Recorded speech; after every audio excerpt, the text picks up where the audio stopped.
Hi, this is going to be chapter 4. So first we're going to start with elements and symbols. And so I want to think about really digging into atoms here. So what are atoms? How do they, what are they made up of? How do we know that? And then we'll dig into parts of the atom. And then we'll get into some properties of elements, the periodic table, and some trends that we see as we move around the periodic table. So I want to start with this quote that helps, I think, us get a grip on like what an atom is. It is a slightly arresting notion that if you were to pick yourself apart with tweezers, one atom at a time, you would produce a mound of fine atomic dust, none of which had ever been alive, but all of which had once been you. So we are made of atoms. The same carbon atoms that make up your DNA are the carbon atoms in the paper that you may be writing on now. So it's all made of the same stuff. It's just in different arrangements give us different types of molecules, and those different molecules have different behaviors and different functions in our bodies. So I want you to watch this video at some point. It's linked in the content assignments, but it really kind of gets a good idea on how small an atom really is. And then when we start talking about those little tiny things inside of atoms, that how small those are as well. So this video is really great. It's a kind of fun cartoon to give you an idea of how small everything is that we're talking about. So some subatomic particles that we're going to be discussing. Here's a nice little table from your textbook. Proton denoted with a P plus because it has a positive charge. A neutron denoted with an N0 because it has a neutral charge, and an electron E minus because it has a negative charge. Notice that the mass of the proton and the neutron are about the same. This right here, AMU, means atomic mass unit. And it is just, we decided that 1/12 of a carbon-12 atom is going to be 1 AMU. And so that's where we get that number from. Somebody just decided, hey, we need like some kind of unit here to help us count these things and also to help us like weigh stuff out that's maybe a little smaller than we really want to write. Like we don't want to write like 10 to the negative 27 kilograms when we're talking about this. So let's come up with another unit. So we call this the atomic mass unit. And notice that the electron does have mass, but it's very, very small. So we're going to just assume the electron's mass is 0. So electron's mass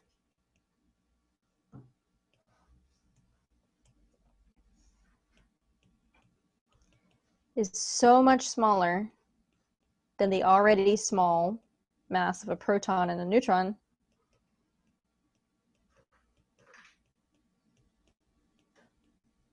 we can say electron's mass is approximately 0 AMU. So when we're adding up the mass of an atom, we just add protons and neutrons, and we're just going to say that they're both around 1. And then we'll kind of discover a little bit more about where the protons and electrons are and some different terms used to describe them. How do we know this though? Like these are all in such a small little space, and if you stop to watch that other video about how small the atom is, it's amazing that we even know any of this. So let's give a little bit of background, a little history here as to how we know these things. So taking it all the way back to ancient Greek times, we got Democritus and Leucippus, and they kind of had this thought experiment that if you take something and you cut it in half, a lot of times, eventually you get a point where you cut it in half and then you can't cut it in half again. And they called that atomos, meaning indivisible, meaning you can't separate it anymore. And so that's where we get the word atom from. It's from these people. So the idea of getting small enough to where we can't separate it anymore has been around for a long time. And then it took until about 1808 to get this modern atomic theory. So John Dalton is the father of modern atomic theory. And you know, he comes up with some pretty simple ideas, but they're very revolutionary for his time. So you know, he said these three things: that each element is composed of atoms, and that these atoms are indestructible. We cannot separate them farther. Now, we do know now that with nuclear chemistry, we can actually separate an atom out, but back then, you know, we're already pretty small with an atom here. Each atom in an element is essentially the same. So we'll find that there are some differences between atoms and an element, but overall they're very similar. And then atoms combine in these simple whole number ratios to form compounds. And this is true. So think about water. Like, it always takes 2 hydrogens to every 1 oxygen atom to make a molecule of water. And it's a defined ratio. If you mess with that ratio, you don't have water anymore. So we've gone all the way from just this idea of, I think everything is broken down into these really small pieces called atoms, and I think that they combine in these ratios too. Now we can actually see them. So here IBM has put some xenon atoms on probably like a copper plate or something, and move them around to where they spell out IBM. So that's kind of pretty much as cool as it gets at this point in time. We can't really see inside of the atom quite yet, but our technology is always getting better and better. So, you know, who knows? So we got about almost 100 years here before we get our next kind of discovery. So we're kind of just working under the assumption that everything is consisting of these really tiny things. We don't really know much about them, but we think that everything does consist of these tiny pieces called atoms. So J.J. Thomson comes along and says, well, actually, I think that there's got to be some kind of negative charge inside of this atom. And so he essentially discovered the electron, and he came up with this model called the plum pudding model. And unless you are British, you probably don't know what plum pudding is, but it's kind of like raisin bread. So any sort of bread with any sort of nuts or raisins in it, think about it like that. So the positive part is the bread, and the negative part is the raisins or the nuts or the plums in his plum pudding model. So what he did was he did this cathode ray tube experiment, and cathode ray tubes were used in old-fashioned TVs. But essentially a cathode ray tube works like this. So you have a cathode and an anode. That's part of electrochemistry, and then we pass electricity through. And then what they do is he put a plate, a positive plate, down here on the bottom of this cathode tube, and noticed that this beam of energy, this beam of electricity, was moving down toward this positive plate. So what must be included in this beam of electricity if it's moving toward the positive plate? Right, so there must be something negative in here if it moves towards positive. So that's where he was kind of getting his idea, that there must be some kind of negative substance inside of an atom. He didn't get to live in his plum pudding model very long. You know that we don't really use the plum pudding model for atoms now because another person came along and said, I don't actually think that there's just kind of electrons, negative things plopped around randomly in an atom. I actually think that they kind of rotate around this other really important part of the atom, which he called the nucleus. And so Rutherford came up with the nuclear model. So he essentially discovered the nucleus, that it's dense and positive. And he did this with a gold foil experiment. So you may recognize this model of the atom as the Jimmy Neutron model of the atom, if you remember that TV show. So what he did was he shot a beam of particles, and these particles are positive particles. So they're called alpha particles, which are a type of nuclear radiation that come out of this lid, and they are positive. So if I have these positive particles, and most of them go through the foil, right? Which is expected if you're understanding the plum pudding model. Like, it's kind of evenly dispersed positive and negatives. I'm just going to shoot some particles. It's going to go through. But some of the particles got deflected. Some of them almost got deflected kind of back at Rutherford. So he described it in his notes as throwing a bowling ball at a sheet of paper and having the bowling ball come back at you. It's very surprising. And so he was thinking about what could cause some of them to get deflected and most of them to go through. So his hypothesis was that most of the atom is actually this kind of empty space, and only this tiny little part in the middle was positive. And so that's kind of his discovery of this positive nucleus that's only a little bit in the middle, this dense positive nucleus here.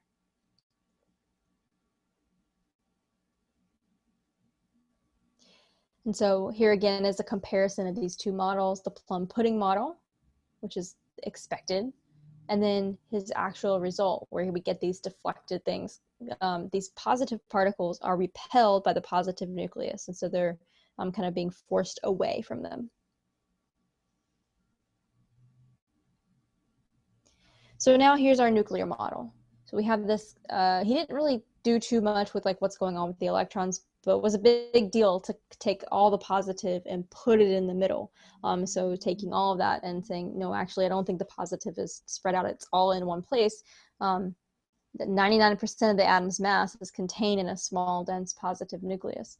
And then there's another guy named Chadwick who actually came up with the neutron idea, but for some reason the textbooks don't often cover him. So there's also a simulation that you can play around with, and that's under your lab activities part of the module. So feel free to play around with that as well, but I'm going to show you a little bit about it, and we're going to use it to kind of figure out what is going on with the protons, neutrons, and electrons. So if you want to pause the video now and go explore on your own the simulation first, you totally can. If you want to just kind of watch me play around with it, that's fine too. Okay, so I'm going to play around with the simulation here, and what I've done is I've opened up all of these little side pieces. And then we're going to use the orbit model, but if you want to play around with the cloud model, you can. That's actually more accurate of what we think an atom looks like. But notice what happens when I move around each of these particles. So notice what happens to the element, to the charge, and to the mass number over here. So I'm going to put those protons, they have to go inside the middle, the nucleus. Where should the neutrons go? Also in the nucleus, yeah. So I'm just going to throw some in there.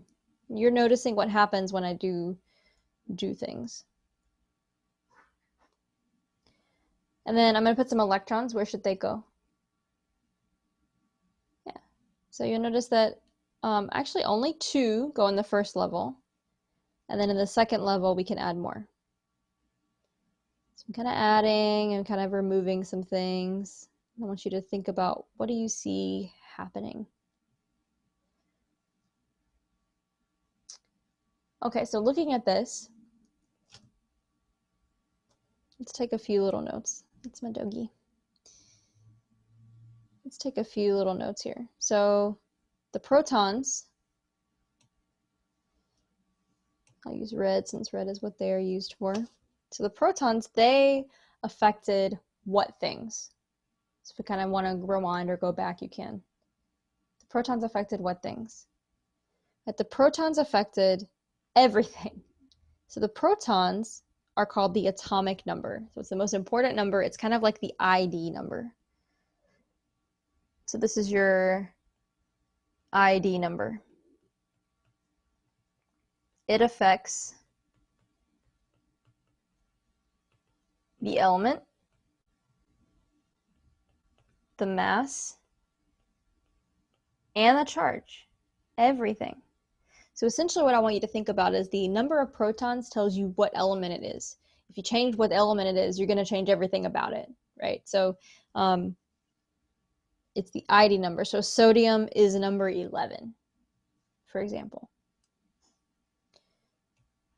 So what about the neutrons? So if you want to go back, or you're not sure, what happens when I move those neutrons around? So you should have noticed that the neutrons did not affect the element or the charge, but they did affect the mass. And so here's again showing you how the different atomic numbers give you totally different elements. So the mass number, the neutrons affect the mass. So neutrons affect mass. Protons also affect the mass, so don't forget that. But our electrons did not affect the mass. So we can think of your mass number as being the number of protons plus neutrons. And a couple of things about this mass number. The mass number is always a whole number. does not appear on the periodic table. So what does appear on the periodic table is called the average atomic mass.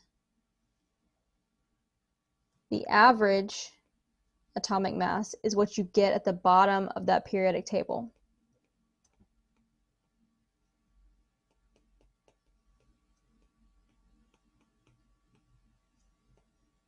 The number in the bottom of the element on the periodic table.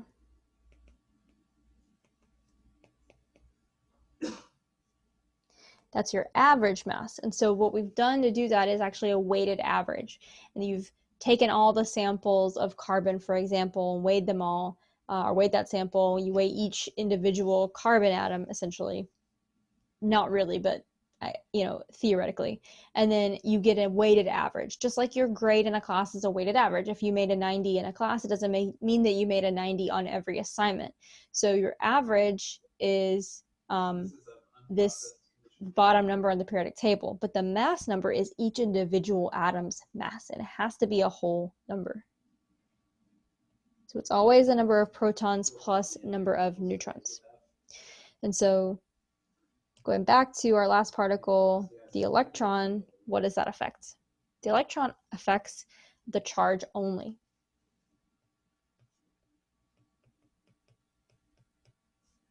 But the protons also affect the charge. So let's just not forget the protons. Protons do everything. So for a neutral atom, the net charge is 0. And we're always assuming neutral unless we're told otherwise. So always assume neutral unless you're told otherwise. Either you're given a charge, or I give you number of protons and electrons and you can calculate a charge. We're always just going to say, like, if I'm just talking about like oxygen, I mean neutral oxygen. I don't mean oxygen with a charge. But unless I'm telling you specifically there's a charge, or I'm giving you a name that implies there's a charge, then we will use this. So a charged particle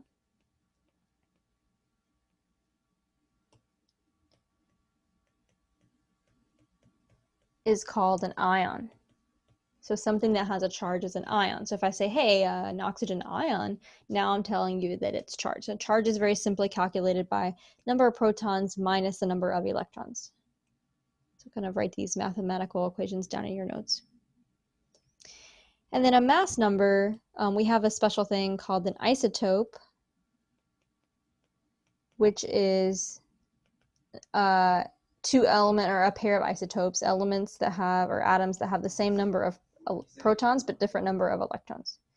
So atom with same protons but different neutrons, which means they have different masses. And so we'll talk about isotopes in a minute. I'll give you some examples of some isotopes at the end of this video here.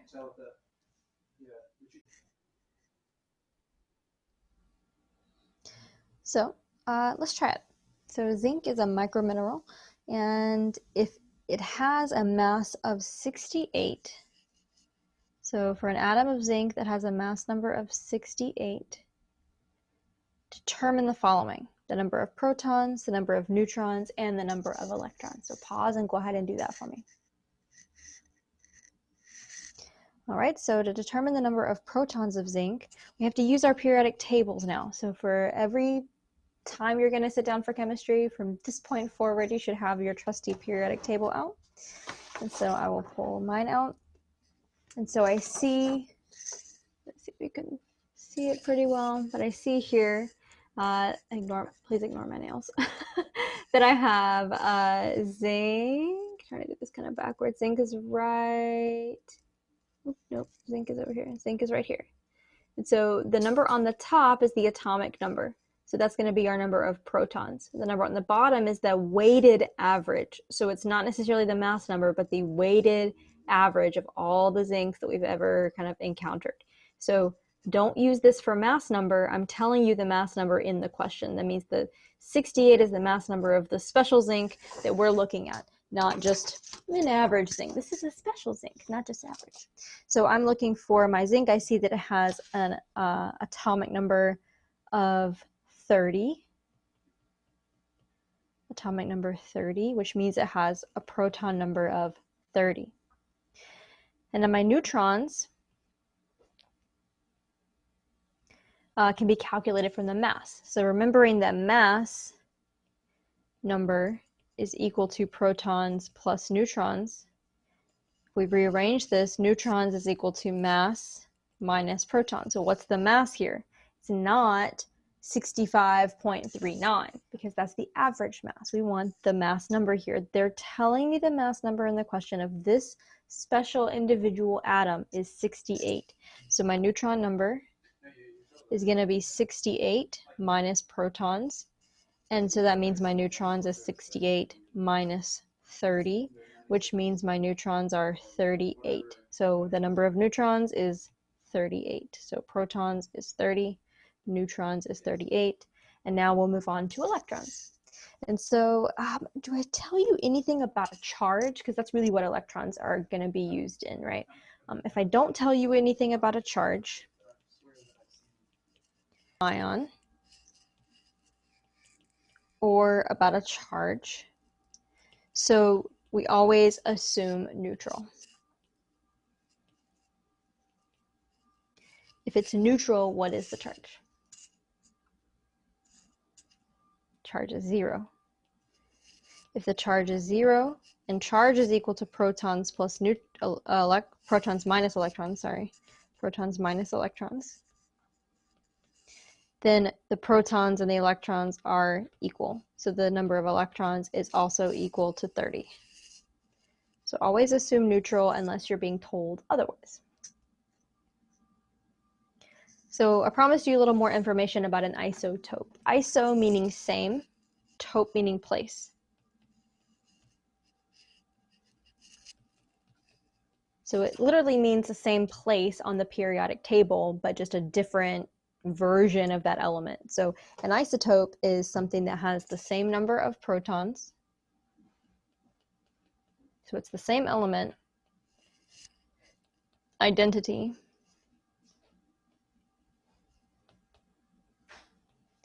but it has different number of neutrons, which means it has a different mass. So check out here, I have some isotopes of neon. And so how do I write an isotope or tell you that it is an isotope? What I do is I write the name or the symbol, and then I write the mass after it. So you write the name or the symbol. So you see here on the left, I have the symbols.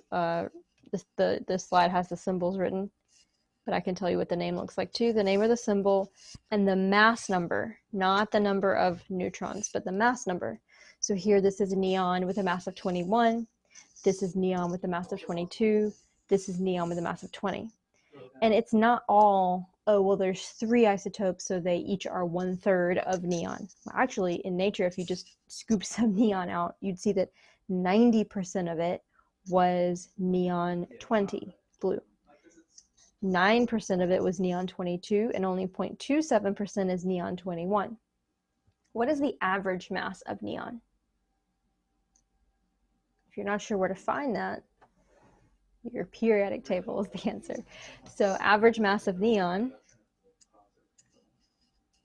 so let's say average mass of neon, if you look on the periodic table, found on periodic table, is equal to 20.18. So which isotope of neon would you expect to be in a greater percentage? Whatever one is closer to the average, right? So it makes sense that 90% is 20 because the average is 20.18. So there's that 0.18, that means there are some that are heavier than 20 into that average. So this is like the average in my class. My grading the class was a 20 because 90% of my grades were a 20%. But if my average is 20.18, that means that some of my grades were a little above 20. Right? Hopefully you don't make a 20 in any of your classes, but you know, if you did, that's what it's kind of like. So how can I tell you all this information about the atom in a very short notation? So we call this isotope notation. So I'm going to add one little piece to this, which is a little corner up here on the right. We're going to write in the charge. And I don't know why your textbook doesn't want you to go into this, but I think it's important to kind of write that out as well. So there are kind of 4 things we can do with this isotope notation. I can tell you the mass number, the atomic number, the chemical symbol, as well as the charge. So remember, what is your mass number equal to? Just as a quick review, go ahead and let me know what that mass number is. It's the number of protons plus the number of neutrons. That atomic number is what? Number of protons. The charge is the number of protons minus the number of electrons. And then your symbol is your chemical symbol. So here's how I would write these neon isotopes. So these are all isotopes of neon. That's how you would say that. These are isotopes of neon.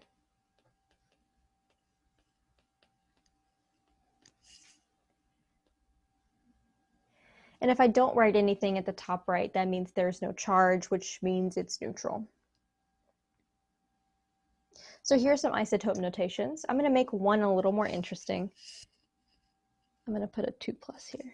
So I want you to tell me what are the number of protons, neutrons, and electrons in each of these. So pause and write that out.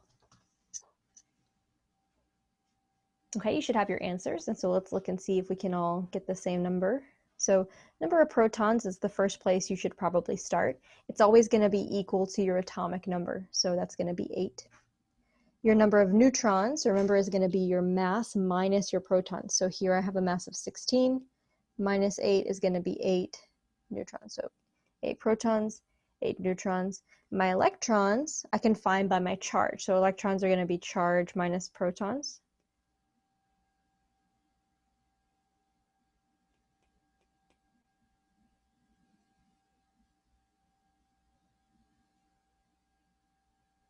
Oh, wait, sorry, that is wrong.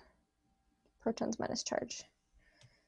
So looking at that, it just doesn't seem right. Protons minus charge. Right. So it'll be 8 minus 0 because the charge up here is 0. Because electrons. I use a slash in my 0 so that no one thinks I'm talking about oxygen if I'm just writing a 0 somewhere. So in chemistry, you'll find that we try to differentiate oxygen and 0 as often as we can. So my number of electrons is also 8. So the answer to my oxygen atom would be 8, 8, and 8. Text me right now if you have any questions. For this P, what is that called? P. It's phosphorus. So phosphorus, the protons are going to be 15. The neutrons are going to be 31 minus 15, which is going to be 16. So 15 protons, 16 neutrons, and I wrote the wrong thing over here. Whoops, here's where I wrote the wrong thing. Neutrons. So in class, y'all could tell me, stop, professor, you wrote this wrong, but that's definitely a downside of doing these videos by myself. So if you ever see anything like this, just let me know and I can post in the comments of the video that I have something that's a mistake. So my electrons are going to be equal to my protons minus the charge. Charge here again is 0, which means my protons are equal to my electrons, which means my electrons are equal to 15. 15 electrons. That's going to bug me that this formatting is different. 8 electrons. Okay, now let's move over here to the zinc. So I made the zinc a special type of particle. So what do we call something that has a charged particle? Right, so this is a zinc ion, just like a lithium ion battery. So my protons are still not going to change. They're still that number on the bottom left.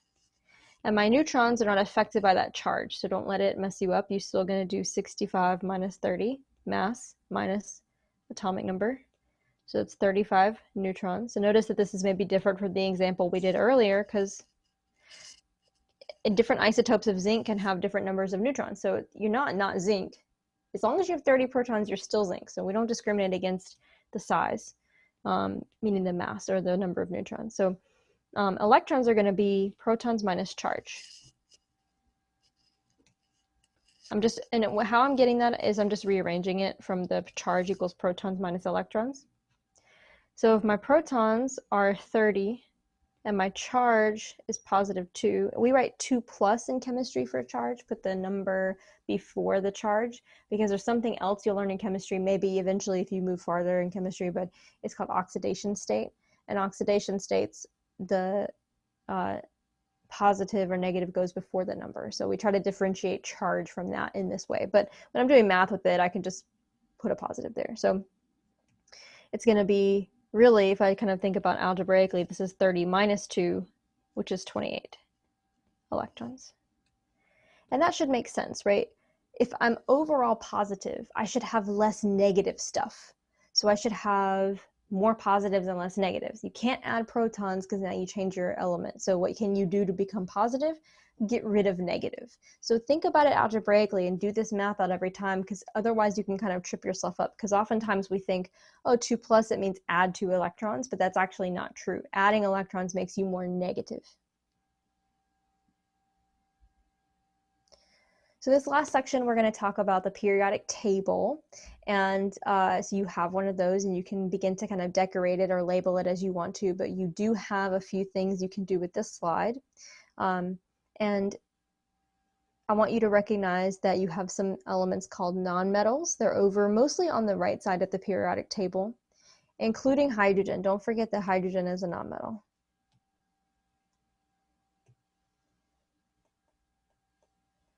Hydrogen over here is a nonmetal. It's kind of hanging out with the metals, but it's a nonmetal. And then you have your metals in yellow, including these down here, the lanthanide and actinide series. And then look at this line, this little zigzag. This separates the metals and the nonmetals. But along the line, for most elements along the line except aluminum, you get these things called metalloids. And metalloids have both metallic and non-metallic properties.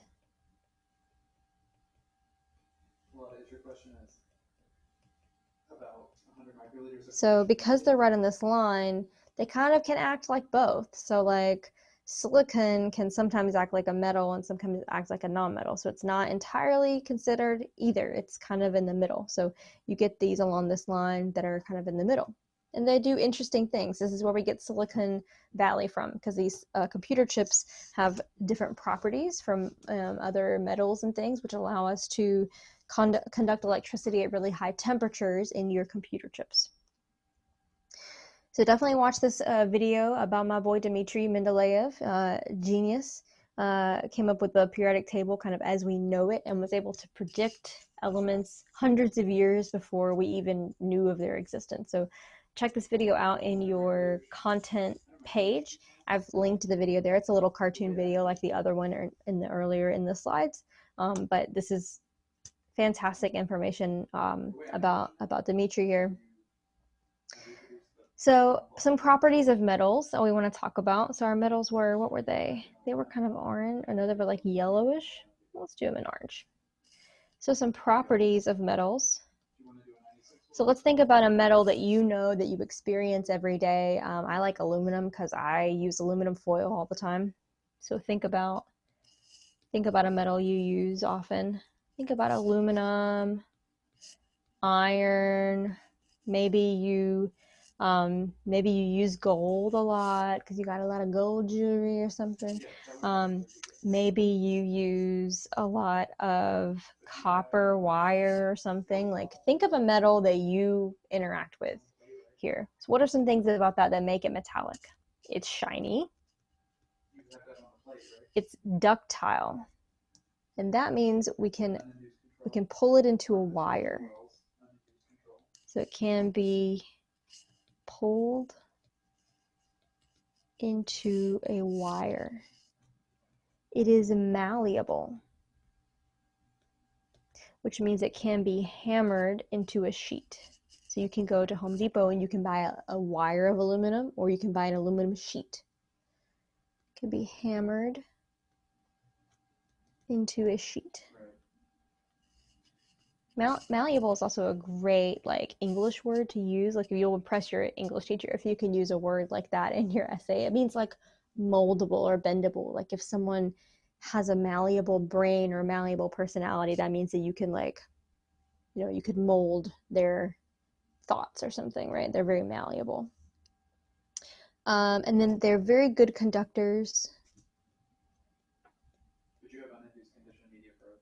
They're good conductors of heat and electricity in general. So there are certain constraints to that, like in higher temperatures, they're not very good conductors of electricity anymore. And so that's why we use silicon in computer chips, because your computer gets hot and you need to still conduct electricity. But for the most part, just know these things, and you'll get most, multiple choice style questions right about metals if you know these things. So nonmetals are just exactly the opposite of metals, and so all properties are opposite. Oh, I want to talk about states of matter. Hold on. So states of matter, and I'll say natural to states of matter, meaning that you melt a metal? Sure, but like, how does it exist naturally? So most metals are solids, and you only have one that's a liquid. Only one exists naturally as a liquid. Do you know what metal is a liquid? That's a good Jeopardy question. Yeah, mercury. Mercury is a liquid metal. We call it liquid silver because it is silver in appearance, but it is not silver actually. And then gold is very easy to liquefy. It actually has a pretty low melting point. So thinking about your nonmetals, all your properties are opposite. So instead of being shiny, it's not shiny. It's got a dull appearance. Instead of being like flexible, ductile, malleable, it's very brittle. I want you to think about, it's not a good conductor of electricity. I want you to think about carbon. But I want you to think about carbon in a sense of your, like a charcoal or something. Like, charcoal's not 100% carbon, but you kind of get my idea about it. Like, it's brittle. It's gonna crumble.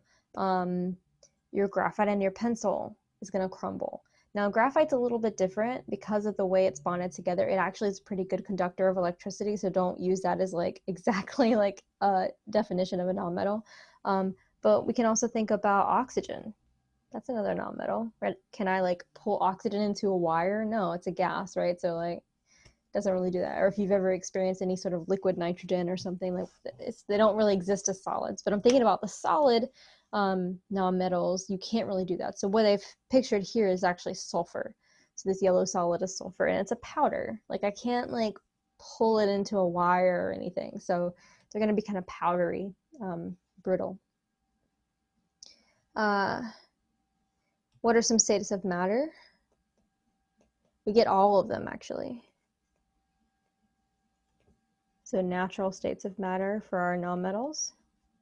A lot of them are gases.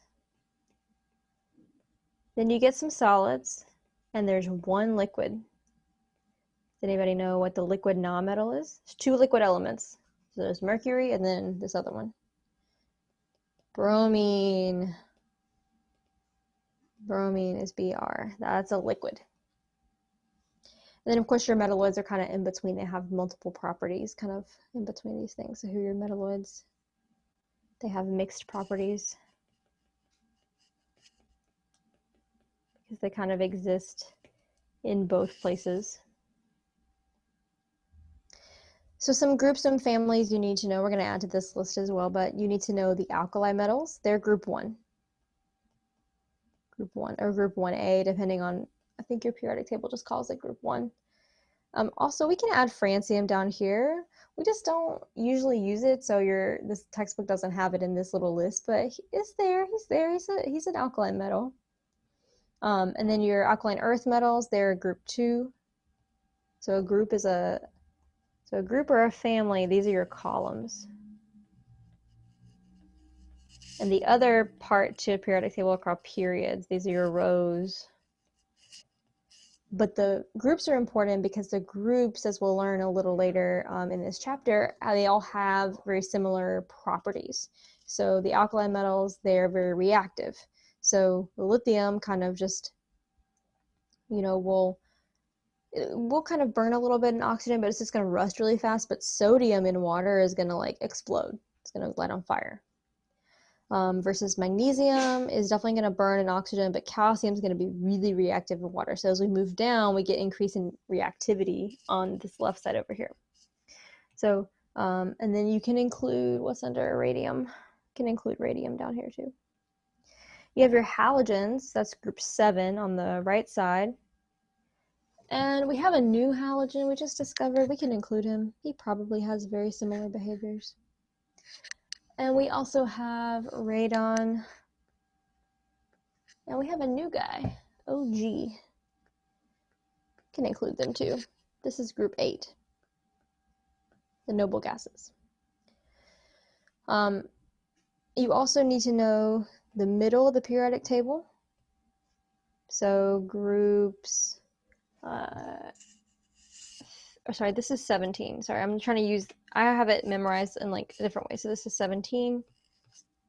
Also group 7A, if you're ever looking at a different periodic table, group 18 or group 8A. This is group 2 or group 2A, group 1 and group 1A. It just depends on what periodic table you're looking at, y'all. So middle groups, 3 through 12 are called the transition metals. So know that as a whole group, that middle of the periodic table there from like SC over to Zn and like down, that's all called transition metals. And we'll learn a little bit more about these as we go, but here's just a list of common ions. And so you can kind of see a pattern here. Like group 1, they all like to be +1. Group 2, they like to be +2. Group 3, they like to be +3. And then we kind of move from this way to this way. So all of these actually like to be neutral. And then we get -1, -2, -3. So +1, +2, +3, -1, -2, -3.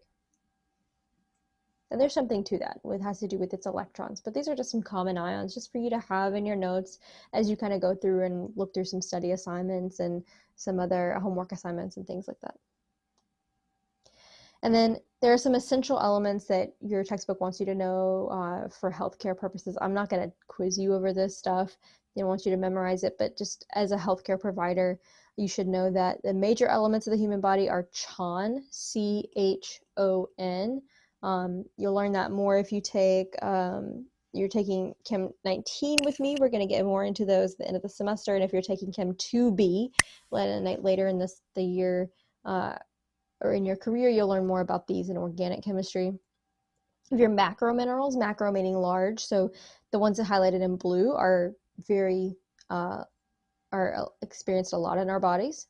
So you got, sodium, magnesium, calcium in your bones, phosphorus, sulfur, and chlorine. And microminerals, we have trace elements of all of these other things in our bodies. So these are just some important elements essential to the health of us.